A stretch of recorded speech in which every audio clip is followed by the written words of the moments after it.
오늘 함께 나눌 주제는 기도스쿨 2강 성경 속의 기도입니다. 먼저 우리가 성경 속에서 기도는 어떻게 우리에게 유익을 가져다 주는지 함께 살펴보기를 원하는데요. 첫 번째로 기도의 유익을 알려줍니다. 성경은 하나님의 뜻을 먼저 알 수 있고요. 기도는 하나님과의 영적인 대화이므로 그것을 통하여 우리는 하나님께서 섭리하시는 뜻을 바로 알 수 있습니다. 하나님의 뜻을 알아야 그분의 말씀대로 살아갈 수 있고 영광 돌리는 생활을 할 수 있기 때문입니다. 두 번째는 하나님의 인도를 받을 수 있습니다. 기도는 자신의 모든 일들을 온전히 하나님께 맡긴다는 내 마음대로, 내 뜻대로 무슨 일이든 하겠다라는 것이 아니라 하나님의 뜻대로 살아가겠다라는 것이며, 그럴 때 분명히 하나님께서는 밝은 길로 인도해 주십니다. 하나님께서는 기도하는 사람에게 밝은 지혜로 또는 환상으로 또는 음성으로 또 혹은 방언으로 예언 등을 통하여서 인도하심을 나타내십니다. 무엇보다 중요한 것은 성령님께서 함께 하셔서 인도해 주신다라는 사실을 잘 알아야 합니다. 세 번째는 신앙의 성장을 가져옵니다. 신앙의 성장에 있어서 가장 중요한 두 가지 요소는 말씀과 기도라고 할 수 있는데요. 하나님께서는 성령을 통하여 말씀하시고 사랑은 기도로서 하나님께 말하는 것입니다. 특히 기도를 통해서 하나님의 놀라운 은혜를 받게 되고 응답과 성취를 통하여 살아 역사하시는 하나님을 만나게 되는 것입니다. 살아계신 하나님을 만남으로 확신적인 신앙을 얻게 되어서 영적인 성장을 가져오게 되는 것이죠. 그러므로 기도는 신앙의 성장의 지름길이라고 할 수 있습니다. 네 번째 유익은 축복을 받을 수 있습니다. 우리의 쓸 것을 아시고 또 계시며 구하는 자마다 풍성하게 주실 것을 약속하셨습니다. 하나님께서 기도하는 사람을 도우시며 간구에 늘 응답해 주십니다. 오직 기도로서 매사를 의논하며 문제를 해결하는 사람에게 큰 능력과 힘이 되어 주십니다. 다음은 한국교회 개신교인의 1000명을 대상으로 설문조사를 했는데요. 개인의 하루 평균 기도 시간에 대한 내용입니다. 시간을 따져보면 한국 사회에서 여성은 남성보다 비교적 직장 생활을 많이 하지 않기 때문에 종교 생활에 집중할 시간이 더 많게 되는 것이 일반입니다. 또 기도하지 않는 사람이 의외로 많은데요. 찰스 하지는 기도 생활을 하지 않는 기독교인과 맥박이 뛰지 않는 사람은 죽은 것이나 마찬가지다라고 말하고 있습니다. 기도는 기교의 기술이 아니라 대화 그 자체라는 것이죠. 어떤 관계든 관계를 증진시키기 위해서는 시간과 노력이 필요합니다. 함께하는 시간이 없다면 관계도 없는 것이죠. 기도하려는 마음을 가지고 시간을 낸다면 하나님과의 관계가 더 깊어질 것입니다. 직분별로 또 기도 시간을 평균적으로 따져보니까요. 일반 평신도는 15분 정도 하루에, 집사는 하루에 27분 정도, 장로 및 권사는 45분 정도. 이 기도 시간은 교회 직분에 따라 차이를 보이고 직분을 받으면 그만큼 기도하는 시간이 많아짐을 알 수 있습니다.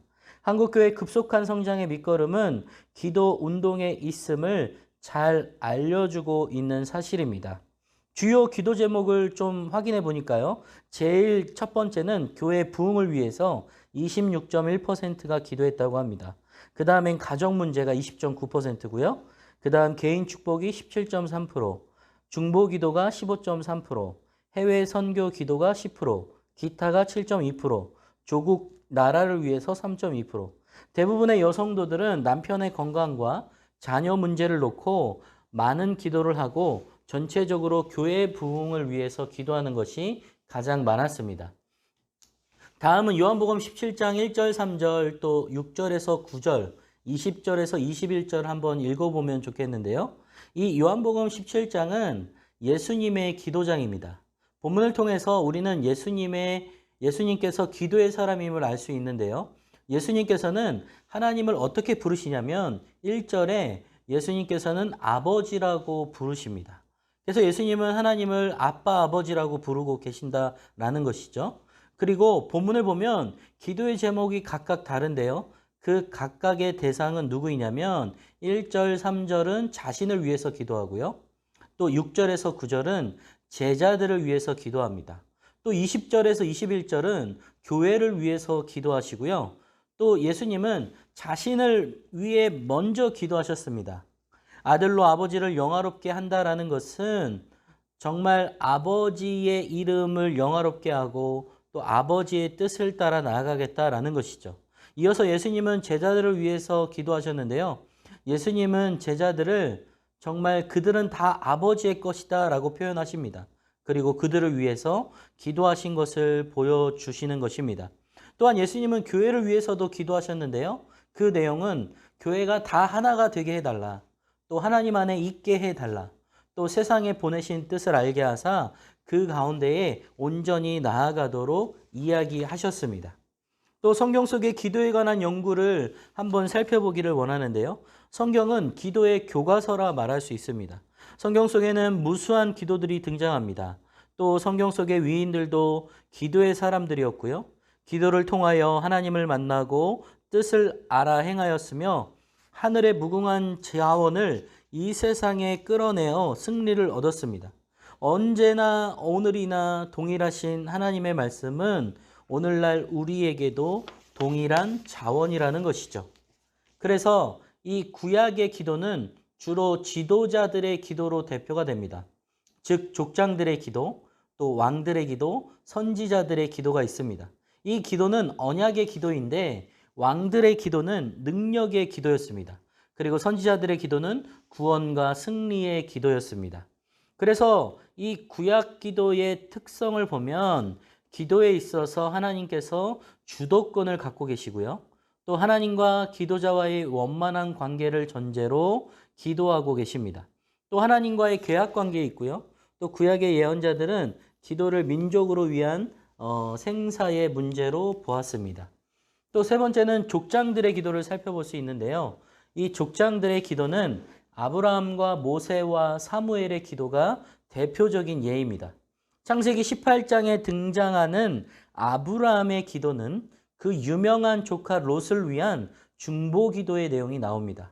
이 모세의 기도는 온 민족을 살린 구원의 기도라고 할 수 있는데 출애굽기 32장에 이스라엘의 마지막 족장인 사무엘의 기도는 사람들을 선택하여서 성령의 기름 부음을 허락하는 축복의 기도입니다. 더구나 사무엘상 7장에 나오는 미스바의 민족적 금식 기도는 나라를 위한 기도의 모델이 될 수 있다라는 것이죠. 또 네 번째로 살펴볼 것은 왕들의 기도인데요. 대표적인 기도의 왕들은 다윗과 히스기야, 또 여호사밧 왕입니다. 다윗이야말로 삶이 곧 기도였던 이스라엘 최대의 왕이었습니다. 그의 기도는 곧 하나님께 드리는 예배와 찬양의 모델이 되었습니다. 히스기야는 개인의 문제를 놓고 생사의 기도를 드렸고 울면서 하나님 앞에 기도함으로 생명이 15년 연장되는 놀라운 응답을 받았습니다. 여호사밧 왕은 찬양의 기도로 하나님의 권세와 능력을 힘입어서 암몬과 모압 족속을 피 한 방울 안 흘리고 괴멸시킨 기적의 주인공입니다. 다섯 번째는 선지자들의 기도인데요. 엘리야는 능력 대결에서 기도로 극적인 승리를 거둔 영적 전쟁의 주인공입니다. 다니엘은 또 매일 하루에 3번씩 평생에 걸쳐 기도했을 정도로 기도를 생활화하고 습관화한 대표적인 선지자였습니다. 네 번째는 신약에 나타난 기도를 찾아보기를 원하는데요. 먼저는 예수님의 기도를 볼 수 있습니다. 예수님은 하나님이셨어요. 그러나 인간으로 사시는 동안 무수히 많은 기도를 하셨습니다. 하나님의 뜻을 이루기 위해 그리고 우리에게 모본을 보이시기 위해 일생을 기도로 사셨습니다. 예수님께서 기도가 절대적으로 필요했다면 우리에게는 말할 필요가 없다라는 것이죠. 두 번째는 사도들의 기도인데요. 다른 사도들도 그렇지만 대표적인 인물이 바로 바울입니다. 바울은 무슨 일을 할 때나 기도했고 그가 기록한 거의 모든 서신에도 성도들에 대한 끊임없는 기도가 잘 나타나지 않습니다. 또 세 번째는 초대교회의 기도인데요. 초대교회의 기도는 예수님의 기도를 충실히 따르고 있습니다. 그들의 기도는 개인이 드리는 골방 기도, 또 합심으로 하는 다락방 기도, 교회 전체가 드리는 성전 기도로 대별됩니다. 골방 기도는 사도행전 10장 9절에 나오는데요. 개인 기도를 말합니다. 초대교회 성도들은 골방에서도 자신의 문제 해결과 축복만을 위해 기도한 것이 아닙니다. 교회의 부흥이나 말씀 전파에 대한 기도가 많았습니다. 두 번째는 다락방 기도인데요. 사도행전 1장 14절에 이 다락방 기도는 합심 기도를 말합니다. 초대교회가 엄청난 핍박과 환난을 이길 수 있었던 비결은 가정에서 비밀리에 이루어진 연합기도 덕분이었습니다. 또 세 번째는 성전 기도인데요. 사도행전 2장 42절은 온 교회의 집중적인 기도는 폭발적인 교회의 부흥과 성장을 가져왔습니다. 특히 성전 기도는 사도 및 교회 제작을 선발하고 임명할 때 선교사를 파송할 때 필수적이었습니다. 교회는 보다 좋은 방법을 찾게 되나 하나님은 보다 나은 사람을 찾으신다. 하나님 나라에는 조직과 방법이 필요한 것이 아니다. 진정으로 기도하는 사람, 기도에 응답받은 사람이 필요하다. E.M. 바운즈는 이렇게 말했습니다. 그래서 우리는 네 번째로 기도의 내용과 종류에 대해서 좀 살펴보기를 원하는데요. 먼저 14시창 창문 지역을 위한 기도입니다. 1040 윈도우 이 지역은 미국의 선교학자 루이스 부시 박사가 사용한 말로서 서아프리카에서부터 중동을 지나 아시아까지 뻗쳐 있는 북위 10도에서 40도 사이에 있는 지역을 말합니다. 이곳은 세계 미전도 종족의 90% 이상이 집중되어 있는 선교 주 대상 지역이라는 것이죠. 또 이 14시창 창문 지역의 특성을 보면 이슬람, 힌두, 불교 등 강력한 세계 주요 종교가 집중된 지역이고 또 사회주의 국가가 너무나도 많습니다. 또 이슬람 28개국 8억 명이고요. 힌두교는 2개국으로서 인도, 네팔 8억 명이고 불교는 10개국으로서 3억 명, 사회주의 국가는 6개국으로 12억 명입니다. 또 낮은 생활 수준에 있는데요. 전 세계에서 GNP가 500달러 미만으로 사는 사람들이 약 80%가 이 지역에 살고 있습니다. 또 이곳은 영적 전투의 현장인데요. 이 지역은 영적 빈곤의 터전으로서 복음 전파에 대한 사탄의 방해가 극심한 지역입니다. 또 네 번째로 이 14시창 창문은 오픈 윈도우, 열린 창문인데요. 이 지역을 복음하기 위해서는 기도가 절대적으로 필요한 것입니다. 사람이 보기에는 닫혀 있으나 하나님께서 보시기에는 무한히 열려있는 선교의 황금 어장이라는 것이죠. 그래서 기도의 내용에 있어서는 하나님과의 대화인데요. 특별한 형식이 있는 게 아니에요. 그렇지만 기도 훈련 차원에서 몇몇 유용한 지침을 따르는 것이 중요합니다. 그 대표적인 것이 사도행전적 기도인데요. 사도행전적 기도란 신약 사도행전의 영어 단어 ACTS로 시작되는 네 가지 내용, 즉 찬양과 경배, 회개와 자백, 감사와 만족, 간구와 호소로 드려지는 기도를 말합니다. 그래서 기도가 하나님께 드리는 것이므로 함부로 무질서하게 드리는 것보다 준비하며 계획성 있게 드려져야 합니다. 또 하나님과의 대화가 곧 기도인데요. 그러므로 사람과 사람 사이의 대화로도 요령과 순서가 필요한 것 같이 기도에도 순서적으로 아뢰어야 질서가 있게 됩니다. 기도의 순서를 생각하는 것은 미리 기도를 준비한다라는 의미가 되는 것인데요. 높으신 분들과 면담하거나 인사의 말을 하더라도 미리 준비를 갖추게 되는 것 같이 하나님께 기도할 때도 순서를 정해놓는 것이 중요합니다. 그래서 기도의 순서를 좀 살펴보기를 원하는데요. 첫 번째는 찬양과 경배예요. 찬양은 하나님의 선하신 복 주심에 대한 감사와 예배의 표현입니다. 모든 기도는 하나님을 찬양하는 내용이 우선되어야 해요. 하나님의 은혜와 예수 그리스도의 구속, 성령님의 인도하심 등 찬양의 내용은 무수히 많습니다. 하나님께서 인간을 만드신 목적은 무엇일까요? 그것은 찬양과 경배하기 위해서 우리를 만드셨다라는 것이죠. 두 번째는 회개와 자백입니다. 기도는 철저한 죄의 청산을 동반해야 합니다. 자백에는 두 가지 의미가 담겨 있는데요. 자신이 지은 죄를 고백하는 것, 또 죄의 용서를 구하는 것이 그것입니다. 하나님을 슬프게 하였음을 인정하고 죄를 고백하는 것이죠. 또 사람 사이에 갚아야 할 것은 갚는 것인데 그리스도의 피로 사함 받았음을 감사하는 것입니다. 또 성령을 받아 행하고 같은 죄를 반복하지 않는 것, 그리스도께서 내 안에 주님이 되시게 하는 것입니다. 죄를 고백하는 사람에게 하나님은 무엇을 약속하셨을까요? 그것은 바로 우리에게 죄를 자백하게 되면 그 죄에서 용서해 주신다라는 것이죠. 세 번째는 감사와 만족입니다. 하나님께서 행하시는 일은 우리의 뜻과는 다를 수 있어요. 그러므로 하나님의 선하심과 인도하심을 믿고 항상 감사할 줄 아는 것이 성숙한 신앙인의 태도라는 것이죠. 그래서 우리가 구할 것을 하나님께 아뢰는 바른 태도는 겸손함으로 감사함으로 기도하는 것입니다. 네 번째는 간구와 호소인데요. 하나님은 우리의 간구를 들으십니다. 문제를 솔직하게 내어놓고 좋으신 하나님의 뜻에 따라 모든 것이 합력해서 선으로 이루어지도록 간구하는 것은 지극히 성경적입니다. 간구의 기도는 언제나 우리가 하나님의 안목으로 상황을 바라볼 수 있도록 더 큰 분별력을 구하는 것입니다. 그래서 우리는 언제나 간구하며 호소할 수 있어야 된다라는 것이죠. 이번에는 기도의 종류에 대해서 한번 살펴보기를 원하는데요. 기도는 그 성격에 따라 다양한 종류로 나누어집니다. 기도자의 규모에 따라 개인 기도와 연합 기도, 기도의 소리의 유무에 따라 통성 기도와 묵상 기도, 기도자의 위치에 따라 골방 기도와 공중 대표 기도, 기도의 대상에 따라 간구 기도와 중보 기도로 분류할 수 있습니다. 먼저 기도의 종류에서 개인 기도는 이름 그대로 개인이 하나님께 드리는 사적인 기도입니다. 개인 기도는 나와 하나님과의 속삭임이죠. 개인마다 가지고 있는 자신의 문제를 하나님께 고백하면서 그 해결을 위한 응답을 요청하는 것이 주된 내용입니다.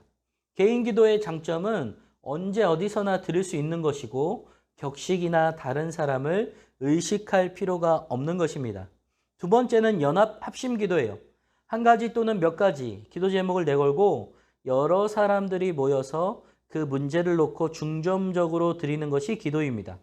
초대교회에서 베드로와 요한 사도가 감옥에서 풀려나 돌아왔을 때 온 교우들이 일심으로 한마음으로 함께 소리 높여 기도하자고 모든 찬석 기도자들이 성령이 충만하였다라고 고백합니다.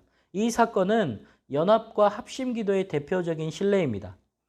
그 다음에 기도 소리의 유무에 따라서 통성 기도와 묵상 기도를 나타낼 수 있는데요. 먼저 통성 기도는 모든 기도자들이 일제히 소리내어 기도하는 겁니다.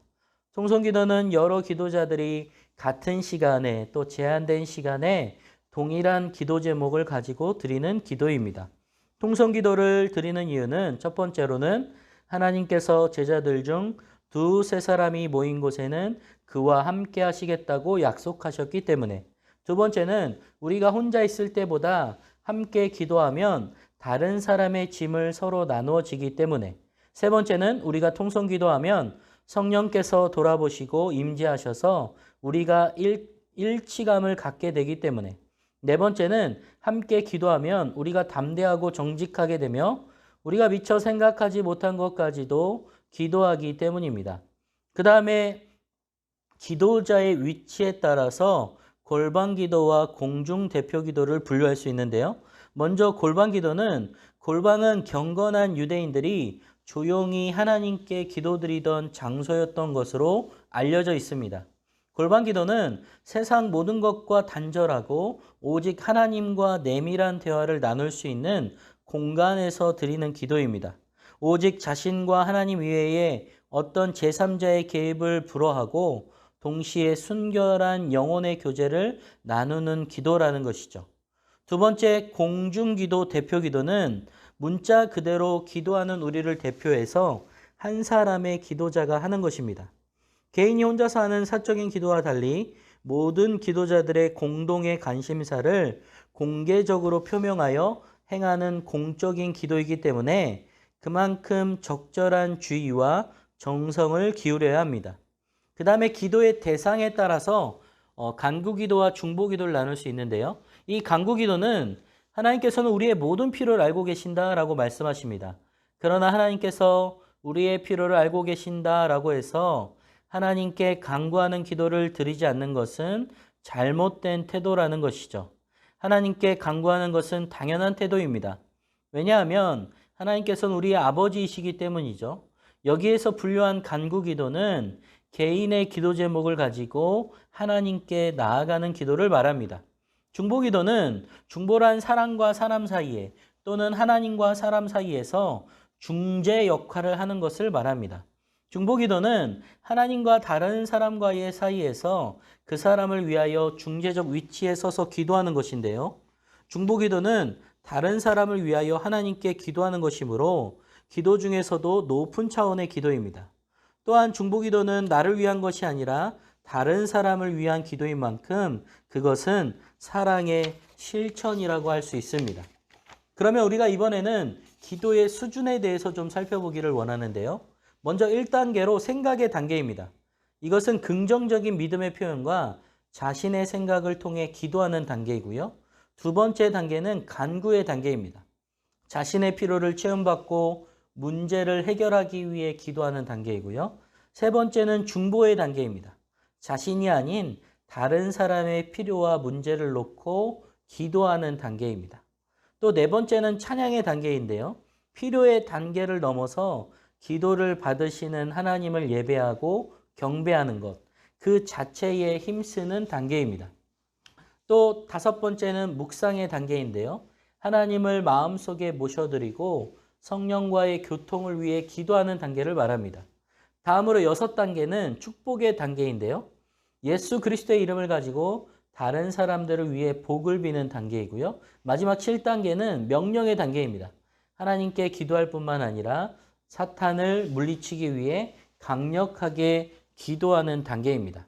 그러면 이번에는 특별 기도의 종류에 대해서 좀 살펴보기를 원하는데요. 먼저 금식 기도를 우리가 생각할 수 있습니다. 이 금식 기도는 인간의 욕구를 억제하고 하나님과 영적인 만남과 교통을 나누는 기도입니다. 예수님도 모세도 바울도 금식 기도의 모본을 보이셨죠. 두 번째는 방언 기도인데요. 방언 기도라는 것은 성령 충만한 상태에서 자기의 언어가 아닌 천국의 언어로 기도하는 것을 말합니다. 이 방언 기도는 특히 개인의 기도 생활에 유익을 준다고 말하고 있습니다.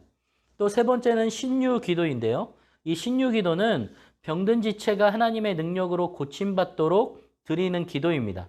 성경에서는 병 낫기를 위해 서로 간구하라고 말씀하고 있습니다. 네 번째는 안수기도입니다. 안수기도는 기도하는 자가 기도받는 자의 몸에 손을 얹고 드리는 기도이죠. 주로 복을 빌 때나 또 성령 받기 위해서나 병 낫기를 위해 드립니다. 또 다섯 번째는 예언기도인데요. 이 예언기도는 하나님께서 우리에게 주시는 말씀을 대언하는 것입니다. 이 예언기도의 목적은 교회에 유익을 주고 성도들을 권면하고 위로하기 위함입니다. 여섯 번째는 작정기도인데요. 이 작정기도는 특별한 기도 제목을 놓고 시간을 정하여 드리는 기도로서 대개 금식기도와 병행합니다. 성경에 등장하는 특정한 사건을 제목으로 정해서 교회 차원으로 이루어지는 것이 일반적입니다. 여리고 기도, 21일 다니엘 기도, 40일 작정 기도 등이 바로 그 예라는 것이죠. 그 외에도 산기도, 릴레이 기도, 짝기도, 사슬기도 등 다양한 종류의 기도들이 있습니다. 중요한 것은 어떤 기도를 드리든지 기도 가운데 하나님을 향한 죄의 회개, 감사, 그리고 그분의 뜻대로 이루어지기를 바라는 간구의 내용을 빼놓아서는 안 될 것입니다. 존 번연은 이렇게 말합니다. 기도는 우리를 지키는 영혼의 방패요. 하나님께 드리는 희생 제물이요. 사탄을 내리치는 채찍이다. 또 스티브 하퍼는 이렇게 말합니다. 기도의 참된 목적과 가치는 하나님과 친밀해지는 것이지 하나님으로부터 무언가를 얻어내는 것이 아니다. 이 두 사람이 이야기한 기도의 참된 내용을 생각하면서 여러분들이 이번 과에 과연 기도는 우리에게 어떤 유익을 주는지, 우리가 왜 기도해야 되는지를 잘 살펴보고 또 여러분들이 기도의 사람이 되시기를 주님의 이름으로 축복합니다.